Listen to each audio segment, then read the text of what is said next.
बीते दिन संसद भवन में सदन की कार्यवाही के दौरान हुई सुरक्षा में चूक की घटना पूरे देश में चर्चा का विषय बनी हुई है। इस घटना के तुरंत बाद सांसदों में अफरा तफरी मच गई थी और सदन की कार्यवाही स्थगित कर दी गई थी। इस घटना के बाद संसद में सुरक्षा व्यवस्था कड़ी कर दी गई है। इसी बढ़ाई गई सुरक्षा के बीच केंद्रीय रक्षा मंत्री राजनाथ सिंह संसद भवन पहुंचे। वहीं सोनिया गांधी भी कड़ी सुरक्षा व्यवस्था के बीच संसद भवन पहुंची।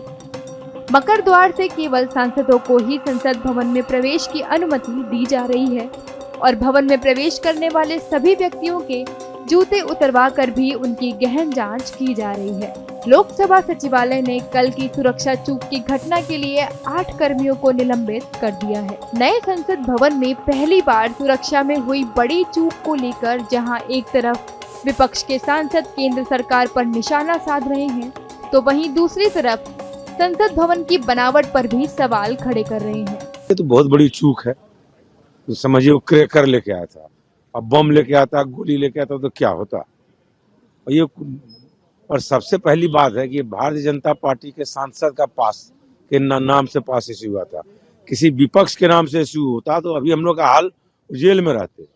मेरा सवाल ये है कि 3 सिक्योरिटी रिंग्स पास करने के बावजूद, एक्सरे मशीन्स पास करने के बावजूद भी ये इंसिडेंट सामने आता है। It reveals lapse of security measures और ये इसकी जिम्मेदारी केंद्र सरकार की है। उनको ये जनता को जवाब देना चाहिए। और न्यू पार्लियामेंट डिजाइन आप देखिए, एक ही गेट से सभी की एंट्री है, विजिटर्स की, मीडिया की, एमपीज की, सभी की। इतनी भीड़ वहां पे लगी रहती है। विजिटर्स गैलरी सिर्फ 10-12 फीट का डिफरेंस है from the last rose of the parliament and the chamber and the visitors gallery. पहले 25 फीट होती थी। मैंने ये चिट्ठी लिखी थी स्पेशल सेशन में कि इतनी तादाद में लोग आते हैं कि कुछ भी मूवमेंट भी हो रहा होता है, अगर ज्यादा लार्ज मूवमेंट होता है तो आवाज आती है, वो अगर जोर से बात कर रहे होते हैं तो डिस्टर्बेंस होता है।